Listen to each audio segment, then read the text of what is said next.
వారందరికీ కూడా ఈ వాక్య భాగము అవసరం. ఎందుకంటే మనమెవరము కూడా పుట్టుకతో క్రైస్తవులము కాదు. చాలామంది ఏమంటారంటే మేము పుట్టుక క్రైస్తవులమండి అంటారు. ఎవ్వరు పుట్టుక క్రైస్తవులు లేరు. పుట్టుక క్రైస్తవులు ఎవరన్నా ఉన్నారు అని అంటే ఆ మొట్టమొదటి ఆదామవ్వ తప్ప ఎవరు పుట్టుక క్రైస్తవులు లేరు. వాళ్ళే ఈ భూమి మీద దేవుని మహిమను కలిగి కొంతకాలం మట్టుకు జీవించారు. తర్వాత వారి యొక్క ఆత్మకు భంగం కలిగింది. పాపము వలన భయంకరమైన శాపాన్ని తెచ్చుకున్నారు. వారి ద్వారా ప్రపంచములో ఉన్న మనిషి అనబడే ప్రతి వ్యక్తి పాపముతోనే పుట్టాల్సి వచ్చింది, పాపముతోనే బ్రతకాల్సి వచ్చింది. కాబట్టి ప్రతి మనుష్యుడు పుట్టుక క్రైస్తవుడు కాదు. ఆదాము అవ్వల దగ్గరే ఆ క్రైస్తత్వము అనేది ఆగిపోయింది.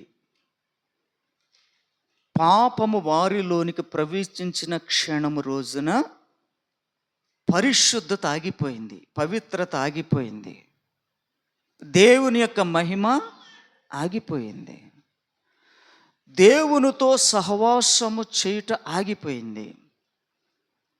ఆగిపోయిన దానిని మరలా కొనసాగించటానికి యేసుక్రీస్తు ప్రభులు వారు పరలోకాన్ని విడిచి పరిశుద్ధుడుగా మన కొరకు ఈ లోకములోనికి రావలసి వచ్చింది. అసలు ఆయన రావాల్సిన అవసరము లేదు.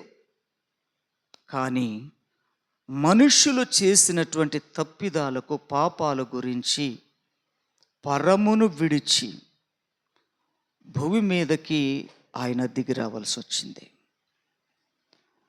ఎవరి కొరకు? మనలందరిని కూడా క్రైస్తవులుగా చేయడానికి. క్రైస్తవుడు మీన్స్, క్రైస్తవులంటే నేను క్రైస్తవుడనని చెప్పుకుంటాను, మీరు క్రైస్తవులమని చెప్పుకుంటారు. ఏ ఆధారం బట్టి చెప్పుకుంటారు మీరు? ఎవరైతే క్రీస్తును కలిగి ఉంటారో, క్రీస్తును కలిగిన వారే క్రైస్తవులు. క్రీస్తును కలిగి ఉండుట అనగా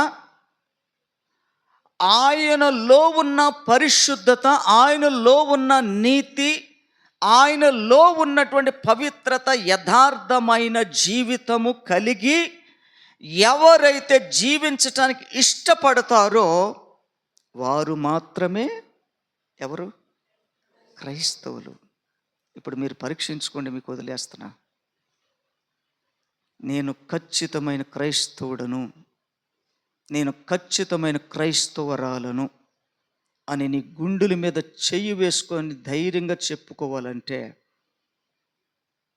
నువ్వు ఖచ్చితంగా యేసయ్య ఇచ్చిన పరిశుద్ధత, యేసయ్య ఇచ్చిన నీతి, యథార్థత మనలో ఉంటే మనము యేసయ్యను కలిగి ఉన్నవారం.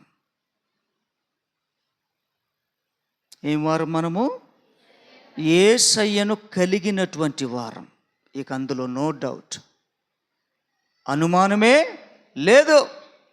ఖచ్చితంగా 100% యేసయ్యను కలిగి ఉన్నావని తండ్రే ఒప్పుకుంటాడు.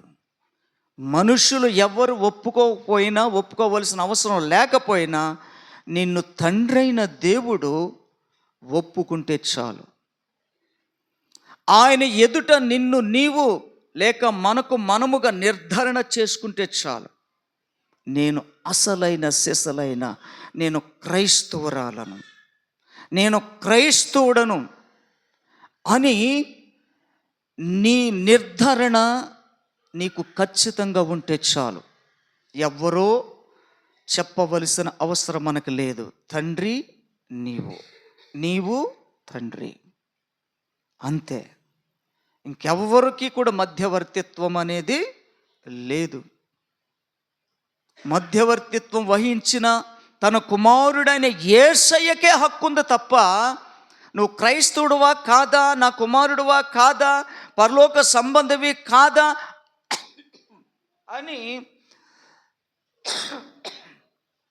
తేల్చి చెప్పేది ఎవరు అని అంటే, నీ కొరకు నా కొరకు ప్రాణం పెట్టిన యేసయ్య. ఆయనే మన కొరకు చెప్పాలి.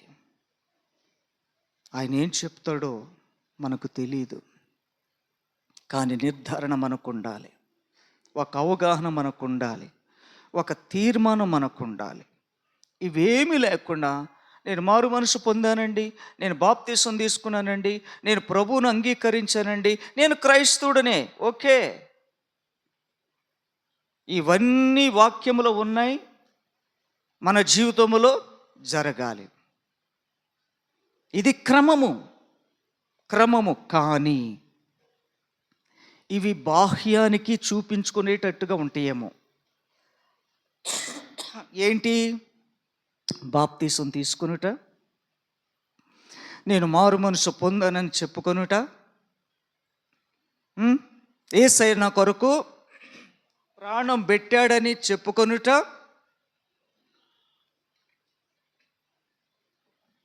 చెప్పుకోవడానికి బాగుంటాయి. కానీ నీ గురించి ఎవరు చెప్పాలి? ఆయన చెప్పాలి. నీ కొరకు నా కొరకు ప్రాణం పెట్టిన ఆయన చెప్పాలి. కాబట్టి మనమందరము కూడా యేసయ్య నా పక్షంగా ఉండి నేను పరిశుద్ధును అని తండ్రికి ఆయన చెప్పే విధంగా ఉండాలి. దేవుని నామమునకి మహిమ కలుగును గాక. ఆమేన్. హల్లెలూయా, హల్లెలూయా.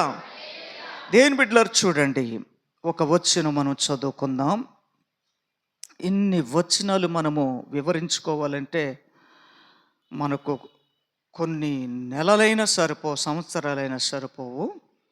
కాబట్టి ఈ 51 కీర్తనలో ఈరోజు పరిశుద్ధాత్మ దేవుడు నన్ను ప్రేరేపించి ఆలోచన చెప్పినటువంటి విషయాన్ని మీ దృష్టికి తీసుకొస్తాను. దేవా, 10వ వచనం, దేవా నా యందు శుద్ధ హృదయము కలుగ చేయము, నా అంతరంగములో స్థిరమైన మనస్సును నూతనముగా పుట్టించుము. దానిపైనున్నటువంటి 7వ మాటలో దావీదు గారు అడుగుతున్నారు, నేను పవిత్రుడనగునట్లు హిస్సోపుతో నా పాపము పరిహరింపుము, హిమము కంటే నేను తెల్లగా ఉండునట్లు నీవు నన్ను. మనలను కడగాలి అంటే, మనలను శుద్ధి చేయాలంటే ఇప్పుడు హిస్సోపు కావాలా మనకి? హిస్సోపు ఇప్పుడు అవసరమా మనకు? దావీదు గారు మాట్లాడుతున్నారు కదా, నేను పవిత్రుడనగునట్లు హిస్సోపుతో నా పాపము పరిహరింపుము అని అడుగుతున్నాడు.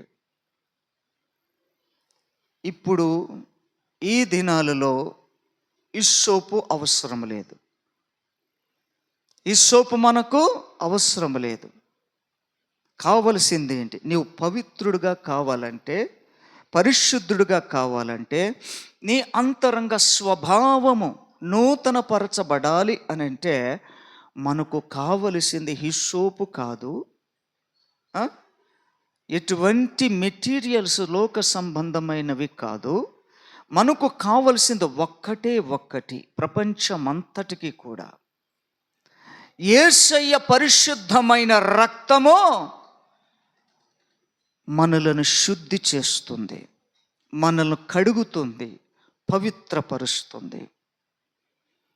కాబట్టి మనలను శుద్ధి చేయడానికి, పవిత్రపరచడానికి, కడుక్కోవడానికి అవసరమైనది ఏంటి? యేసయ్య రక్తం. యేసయ్య మన కొరకు ప్రాణం పెట్టి చిందించిన పరిశుద్ధమైన రక్తముతో మనం కడుక్కోవాలి. ఆల్రెడీ మనం అనుకున్నాం కదా, మారు మనసు పొందినప్పుడే యేసయ్య నా సొంత రక్షకుడు అని ఒప్పుకున్నప్పుడే ఆయన రక్తముతో కడగబడ్డాము కదా. మరలా అవసరమా? మరలా అవసరమా? యేసయ్య రక్తము మరలా కడుక్కోవలసినటువంటి అవసరం ఉందంటారా? అవసరం లేదు. నిజానికి ఒక్కసారే అది. అయినా మనము పరిశీలించుకోవాలి. ప్రభువా, నీ రక్తముతో నేను కడగబడ్డాను కదా, నీ రక్తం ద్వారా నేను పరిశుద్ధుడిని, పవిత్రుని అయ్యాను కదా, మరలా నేను అపవిత్రుని కాకుండానట్లుగా నేను పరిశుద్ధురాలుగా నేను జీవించాలి. దేవా, నా యందు శుద్ధ హృదయము కలుగ చేయము, నా అంతరంగములో స్థిరమైన మనసును నూతనముగా పుట్టించుము.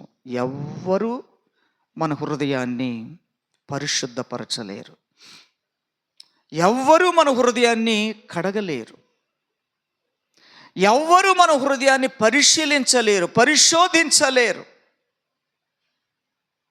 మన హృదయాన్ని ఎవరు పరిశీలించాలి? ఎవరు పరిశోధించాలి? మన హృదయాన్ని యేసయ్యే. ఆయన మాట్లాడతాడు. ఆయన మాట్లాడతాడు. నిజంగా నువ్వు తీసుకున్న తీర్మానం మీద నిలకడగా ఉన్నావా? స్థిరత్వం కలిగిన ఉన్నావా? లేక నీ తీర్మానములో నుండి తొలగిపోయావా అని పరిశుద్ధాత్మ దేవుడు మనలను ఎప్పటికప్పుడే మనలను పరిశోధిస్తూ ఉంటాడు, పరిశీలిస్తూ ఉంటాడు. అందుకనే దేవా, నా యందు శుద్ధ హృదయము, మన హృదయమును పరిశుద్ధపరచాలంటే, మన హృదయమును యథార్థంగా చేయాలంటే యేసయ్య తప్ప, పరిశుద్ధాత్మ దేవుడు తప్ప ఇంకెవ్వరు కూడా మన హృదయాన్ని యథార్థంగా చేయలేరు. పరిశుద్ధంగా చేయడం ఎవరి వల్ల కాదు. దేవుని బిడ్డలారా, దేవునికి మహిమ కలుగునుగాక. కీర్తనకారుడు అంటాడు 24వ కీర్తనలో 7వ మాటలో మనం చదువుకున్నట్లయితే, గుమ్మములారా మీ తలలు పైకెత్తుకునుడి, మహిమగల రాజు ప్రవేశించున్నట్లు పురాతనమైన తలుపులారా మిమ్మును లేవనెత్తుకొనుడి. మనలను మనమే లేవనెత్తుకోవాలి. గుమ్మములారా మీ తలలు పైకెత్తుకొనుడి. ఎందుకంటే దేవుని బిడ్డలారా, ఆయన గుమ్మము ఎప్పుడు కూడా మన కొరకు ప్రవేశపెట్టడానికి పరిశుద్ధమైన గుమ్మము నిత్యము మన కొరకు ఆయన ద్వారము తెరిచే ఉంటాడు. నీ తల పైకెత్తి పరలోకం వైపు చూసినట్లయితే నీ తల దించుకుని గుమ్మములోకి ప్రవేశిస్తున్నావా? నీ తల ఎత్తుకుని గుమ్మములోనికి ప్రవేశిస్తున్నావా అని విషయం మనకు అర్థమవుతుంది. తల దించుకుని నడిచేది ఎవరు అనంటే, ఎవరైతే ధైర్యము సరిపోదో, ముఖాలు చూచి మాట్లాడడానికి ధైర్యం సరిపోదో, అటువంటి వ్యక్తిత్వము కలిగినటువంటి వారు ముఖాలను తెల్లగా చూడలేరు. నువ్వు ముఖము చూడవలసింది మనుషులది కాదు, నువ్వు ముఖము చూడవలసింది పరిశుద్ధుడైన దేవునిది. ఆయన వైపు చూసి ఆయన నీ కొరకు సిద్ధపరిచినటువంటి గుమ్మములో మనము ప్రవేశించాలి. ఆయన వైపు చూడలేని పరిస్థితిలో నీ హృదయం ఉన్నది అని అంటే నువ్వెప్పటికీ ప్రవేశించలేవు. ఈ మందిర ద్వారములోనికి, మందిర గుమ్మములోనికి మనం ఈజీగా ప్రవేశిస్తాం.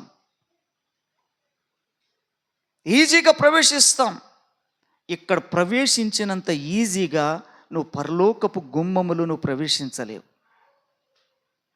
పరలోక గుమ్మములోనికి నువ్వు ప్రవేశించలేవు. నువ్వు ధైర్యంగా తలెత్తుకునేవాడుగా నువ్వు ఉండాలి. ధైర్యంగా తల ఎత్తుకునే దానుగా నీవు ఉండాలి. నువ్వు అందులో ప్రవేశించటానికే తల ఎత్తుకునే వారుగా లేకపోతే ఆ తండ్రి అయిన దేవుడు సింహాసనం మీద కూర్చుని ఉన్నప్పుడు ఆయన ఎదుట నీవు ఎలాగ నిలిచి ఉంటావు? తల దించుకున్నవాడు, తప్పు చేసిన వారు తలదించుకుంటారు. నేరము చేసిన వారు తలదించుకుంటూ ఉంటారు. కాబట్టి మనమందరము కూడా పాపము లేనివారుగా, నేరము లేనివారుగా, అవిధేయత లేనివారుగా దేవుని వైపు ధైర్యంగా చూచి మనం స్తుతించాలి. ధైర్యంగా చూసి ఆరాధన చెయ్యాలి. మనం దేవునికి మహిమ కలుగును గాక. 73వ కీర్తన 1వ వచనం.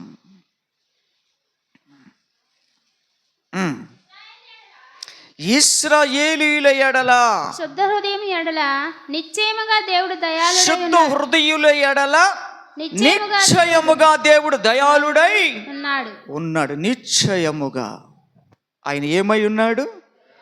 దయాళుడై ఉన్నాడు. ఇశ్రాయేలీయుల ఎడల ఆయన దయాళుడై ఉన్న దేవుడు మన కొరకు ప్రాణం పెట్టిన, మన కొరకు రక్తము కార్చిన ఆ దయామయుడైనటువంటి యేసయ్య మన ఎడల ఉండలేడా? ఉంటాడా? ఉండడా? ఇశ్రాయేలీయులు అనేక సార్లు తప్పిపోయారు, పడిపోయారు, సణుక్కున్నారు, గొణుక్కున్నారు, తిరుగుబాటుతనము చేశారు, వ్యతిరేకించారు, మొండిగా ప్రవర్తించారు. ఎన్నో రకాలుగా ప్రవర్తించినటువంటి ఆ ఇశ్రాయేలీయుల ఎడల దేవుడు ఏమై ఉన్నాడట? దయాళుడై ఉండినటువంటి దేవుడు మన కొరకు ప్రాణం పెట్టి మనల్ని రక్షించుకున్నటువంటి ఆ యేసయ్య మన ఎడల దయాళుడై లేడా? ఉన్నాడు.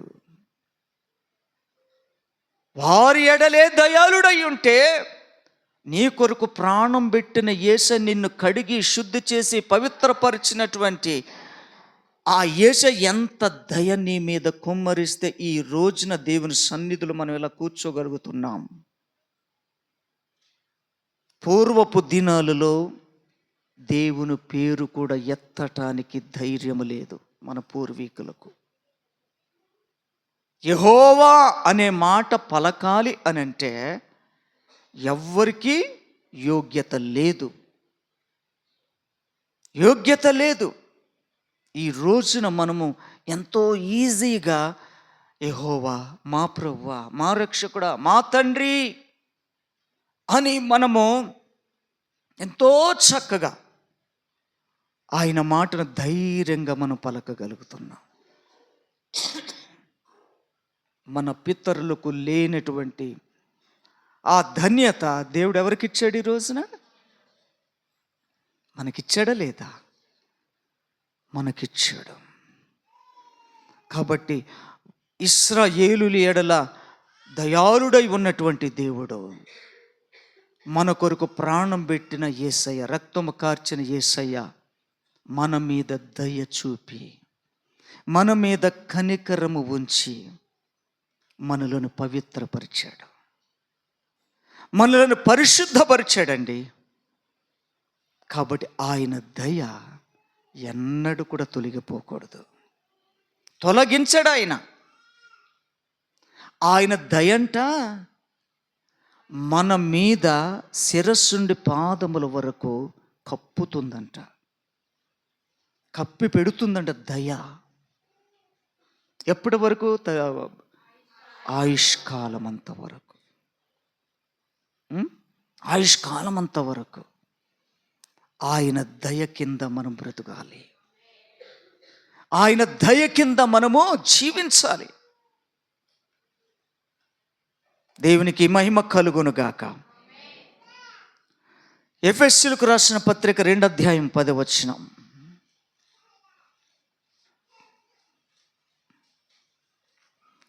2:10. మనము నడుచుకొనవలెనని దేవుడు ముందుగా సిద్ధపరిచిన సత్క్రియలు చేయుటకై మనము క్రీస్తు యేసునందు సృష్టింపబడిన వారమై ఆయన చేసిన పని అయి ఉన్నాము. చాలు. మరియు వాటి యందు మనము నడుచుకొనవలెనని ఏం చేశాడు? దేవుడు ముందుగా సిద్ధపరిచిన సత్క్రియలు చేయుటకై మనము క్రీస్తు యేసునందు సృష్టింపబడిన వారమై ఆయన చేసిన పని అయి ఉన్నాం. ఎవరి ద్వారా మనం సృష్టింపబడ్డాం? తన కుమారుడైన యేసుక్రీస్తు ప్రభుల ద్వారా మనం సృష్టించబడ్డాం. తండ్రి అయిన దేవుని ద్వారా తన స్వహస్తములతో ఆదాము అవ్వలను తన స్వారూప్యములో సృష్టించుకుంటే, తన ఊపిరి వారికి పోస్తే తన కుమారుడైన యేసుక్రీస్తు ప్రభుల వారు ఏం చేశాడు?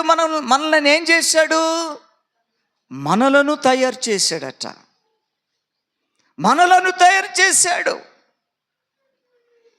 మనము ఆయన పని అయి ఉన్నాం. ఏమై ఉన్నాం? మనము ఆయన పని అయి ఉన్నాము. ఎలాగా అనంటే, అది క్రియల వల్ల కలిగినది కాదు గనుక ఎవడును అతిశయ పడ వీలు లేదు. మరియు వాటి యందు మనము నడుచుకొనవలెనని దేవుడు ముందుగా సిద్ధపరిచిన సత్క్రియలు చేయుటకై మనము క్రీస్తు యేసునందు సృష్టింపబడిన వారమై,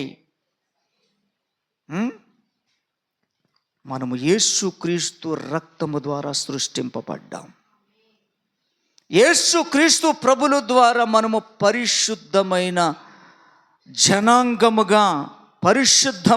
జనాంగముగా మనము సృష్టింపబడ్డాం. దేవునికి మహిమ కలుగునుగాక.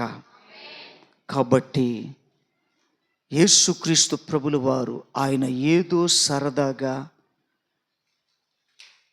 సరదాగా ఏదో ఒక మాట అనేసి నిన్ను సృష్టించలేదు, నీకు ప్రాణం పెట్టలేదు.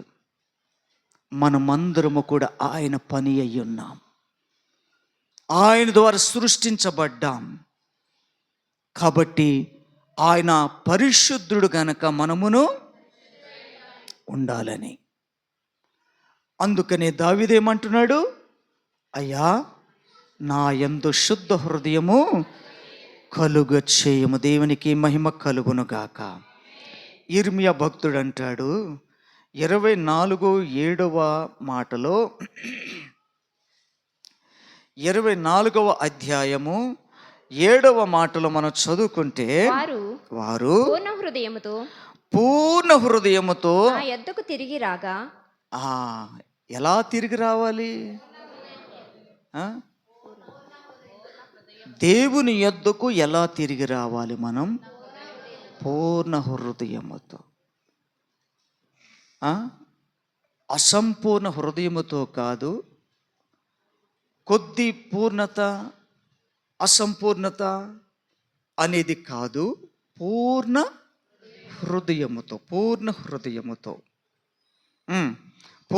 హృదయముతో నా యొద్దకు తిరిగి రాగా వారు నా జనులగునట్లు. ఏమవుతారు వారు? పూర్ణ హృదయముతో ఆయన యొద్దకు వస్తే మీరు నా బిడ్డలు. పూర్ణ హృదయముతో నా తట్టు తిరిగితే మీరు నా సంతానం. పూర్ణ హృదయమును నా సన్నిధికి వస్తే, నా వైపు చూస్తే మీరు నా వారసులు, నా స్వరక్తములో పాలు పొందినటువంటి వారు. మీరు నా సృష్టి అయి ఉన్నారు, నా చేతి పని అయి ఉన్నారు. దేవునికి మహిమ కలుగునుగాక. కాబట్టి పూర్ణ హృదయముతో తిరగాలి మనం ప్రభుని స్తుతించి ఆరాధించేటప్పుడు. కొంత ఆలోచన వేరు వేరు వాటి మీద పెట్టి మనం స్తుతించటం చాలా చాలా పొరపాటు. అది పూర్ణ హృదయం కాదు. అది మనం ప్రభుని స్తుతించే ధన్యత దేవుడు మనకిచ్చాడంటే ఎంత గొప్ప ధన్యత అండి మన జీవితానికి. స్తుతించుటంత సామాన్యమైంది కాదు. స్తుతించుకొని ఆ గొప్ప ధన్యత దేవుడు మనకిచ్చాడంటే ఎంత పవిత్రులుగా చేస్తే తప్ప మనము ఆ స్తుతి మన నోట పలకటానికి మనం అర్హులము కాదు. యేసయ్య చేతి పని ద్వారా మనము స్తుతి అనే నోటను మన హృదయములో ఆయన పెట్టినందువల్ల మనం పలకగలుగుతున్నాం. ఆమేన్. హల్లెలూయా, హల్లెలూయా. నా జనులగునట్లు నేను వారి దేవుడునగునట్లును నేను యెహోవానని నన్ను ఎరుగు హృదయము వారికి ఇచ్చిన దేవునికి మహిమ కలుగునగాక. ఆయనను ఎరిగే హృదయాలు దేవుడు మనకిచ్చాడు. ఇంకా ఎవరైనా ఆయనను ఎరగలేని హృదయాలు కలిగిన వారు ఉన్నారా? ఇక నాకు ఇంకా సరి తెలియదండి, ఆయన ఎవరో నాకు ఇంక అర్థం కాలేదు. యేసయ్య అంటే పేరు విన్నాను, ప్రాణం పెట్టాడంటారు, సిలువ వేయించుకున్నాడు అంటారు, దెబ్బలు తిన్నాడని అన్నీ ఓకే. ఇంకా అర్థం కాలేదా? ఆయన సమాధి చేయబడి పునరుద్ధానుడై 3వ దినం తిరిగి లేచాడు కదా. 40 దినాలు ఆయన ప్రత్యక్షతలను బయలుపరుచుకున్నాడు కదా.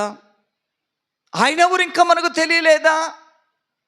దేని బిడ్డలా చెప్పుతున్నాడు ఏమనంటే, చూడండి, వారు నా జనులగునట్లును నేను వారి దేవుడునగునట్లును నేను యెహోవానని ఎరుగు హృదయమును వారికి ఇచ్చేదను. దేవునికి మహిమ కలుగునగాక.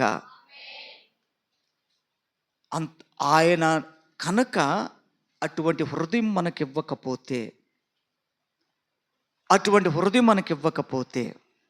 మన పక్కన ఆయన వచ్చి నిలబడినా ఆయన ఎవరో నీకు తెలియదు. ఆయన నీ ఎదుట నిలబడినా ఆయన ఎవరో నీకు తెలియదు. ఎంత దౌర్భాగ్యమైన భ్రష్టత్వపు జీవితం అండి. ఆయన ఎదుట నిలవగానే మనం గుర్తుపట్టాలి. కొంతమంది యేసయ్య చేసిన కార్యాలను వారు చెప్పుకుంటూ వెళ్ళిపోతున్నారట.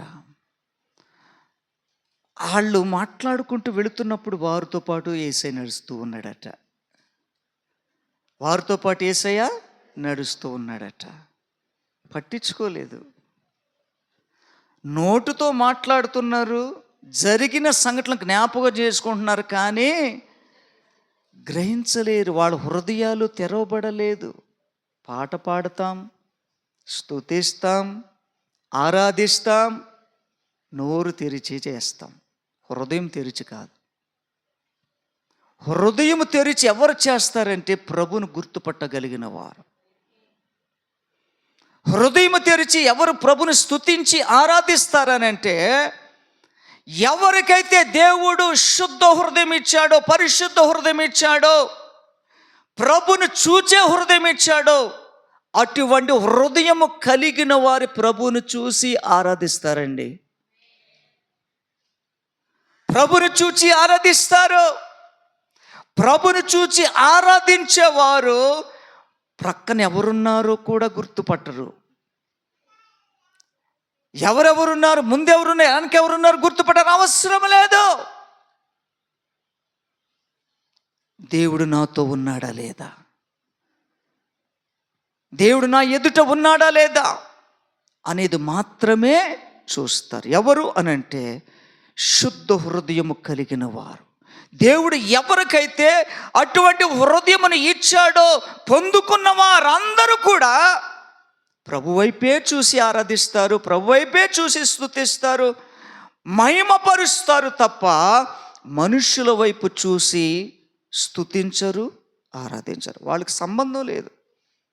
కొంతమంది కళ్ళు తెరిచే చూస్తుంటారు. ఓకే, ఎవరు కళ్ళు తెరిచి చూస్తారంటే ఎంత మహిమ ఉంటే తప్ప వారు కళ్ళు తెరిచి చూసే పరిస్థితి ఉండదు. మనం ఏమనుకుందాం?